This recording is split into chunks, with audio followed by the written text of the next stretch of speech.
Alright, so right now the masculines are going through a lot. They are really longing for the feminine's touch. They really want to know if you're in or you're out. And I think that this is bringing up a lot of worry in their minds and in their space because it's forcing them to take action. Trust yourself. So go ahead and communicate, divine masculines. If you see the beautiful image here, I feel like this is a masculine that is being divinely guided by a lot of the synchronicities that are occurring, especially in the form of the presence of birds, butterflies. Maybe he's having dreams about more powerful animal totems like lions or bears. I think that this journey is very much connected to the divine masculine's roots. He's really getting a lot of heavy messages from the divine about the feminine, and I think that it's putting him in a space of introspection. The number 31 boils down to a number 4, and it's asking him to have integrity along with the honesty that he feels. And I think that he's really had some tough conversations with his karmic partner in the last little while, and that's made him stand up for himself a little bit.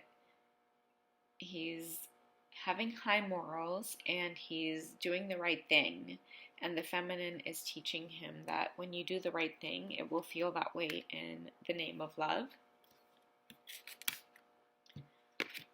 I get the number 8. So be the hunter and not the hunted. We know the number 8 is a very personal power number, okay?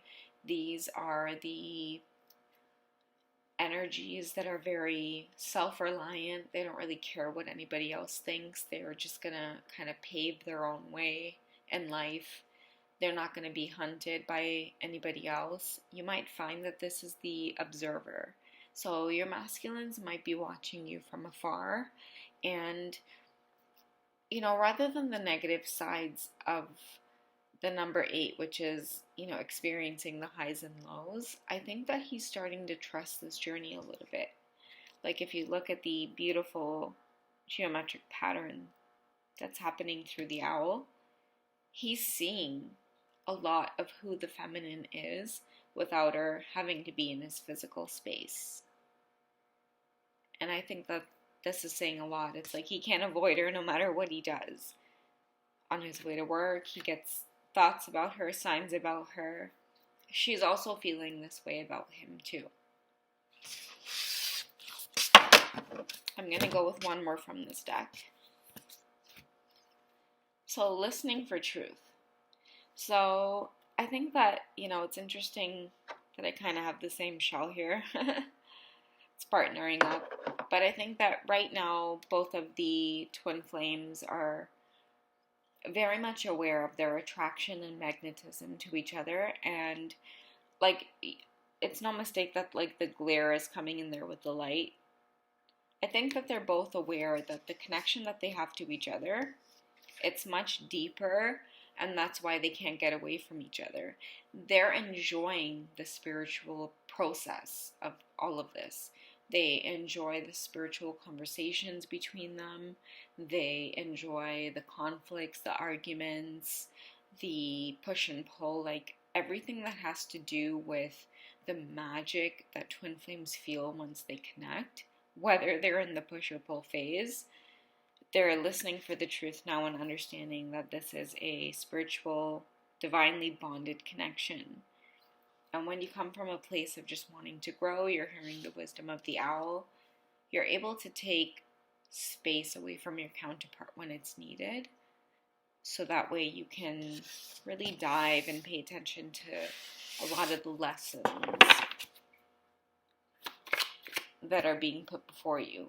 Sometimes you have to take a bit of a time out and draw boundaries and listen to what it is you really want. We hear the term drawing boundaries a lot, and some of us might take it really loosely. But when I say drawing boundaries, I really mean opening up to what it is you can tolerate and what you can't. And it's okay to speak up about the things that you can't tolerate because you're human too. And hey, you gotta really let people know the space that you're operating from in order for them to also participate and collaborate with you.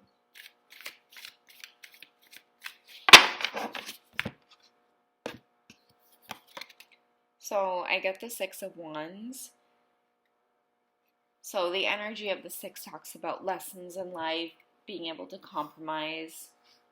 I think that the masculines for a long time have really tried to reach out to the feminine from like a sexual place, but she's asking him to compromise this time.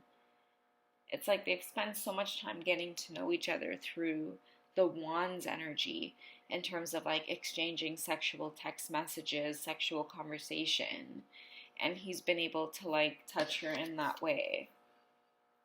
But the Six talks about compromise now, which is the feminine coming from a place of realizing that, like, you know what, I want depth out of this connection. I want honesty. I feel nurtured by you. I want to nurture you. I want to start a family with you. She can feel these energies coming from the masculine as well. And it's asking them to both tame their sexual energies when it comes to this connection.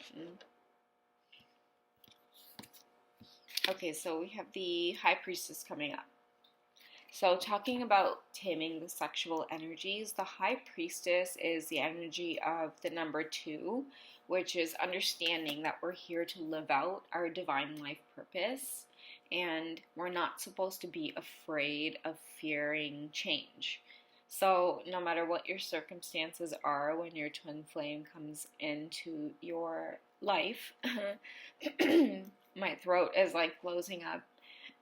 Any Tauruses, Virgos, or Capricorns that are listening up, maybe this is a message for you because the earth signs are often ruled by the throat area.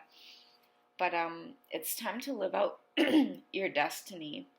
And the book of knowledge is in front of you, and some of you in the earth energy or the pentacles energy who are very grounded to the body, you can sometimes feel that 2 energy in there, which is like remaining stuck and stagnant in like what you believe in, and you don't really want things to change. You just want to be comfortable. But what the High Priestess teaches us is that, you know, with her beautiful energy, she's the inner voice, and she lets us know that no matter what changes come up, we're strong enough to handle it because we know what's written in the book. It's destiny. So it's time to kick our feet up and relax. Be a little bit more playful, like how she's playing with the cat with her feet. And explore your creativity rather than worry so much about where the connection is going. Many of you already know the truth. I have the Hierophant ending off this reading.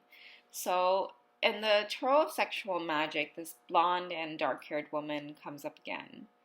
So the Hierophant energy is the number 5 that talks about changes, obviously, disruptions, you know, trying to be yourself. So you might have to disrupt things or take off masks and surrender and be someone who influences someone rather than someone who follows someone else. Okay, really engaging in your own talents, your own wisdom. And the negative sides of the 5 can be very non-committal, but when the Hierophant comes out, to me, it talks about like that wise owl. And this is a man who's starting to understand his very spiritual connection to a partner, being romantic, being sexual, being sensual with someone in the physical. It's gonna take a lot more than the surface things that come out about how we look and how we appear to others. The twin flames are here to destroy paradigms about what others think about their relationship, and they are here to use the energy of the Hierophant to connect and dive deep to the knowledge about why it is they're here, what their goals are, and what it is they're meant to do. It reminds me of what David Goggins said, I don't have goals, I have to-do lists. Twin flames don't have goals, they have to-do lists. I hope this reading finds you guys well, and I will catch you in the next video. Take care.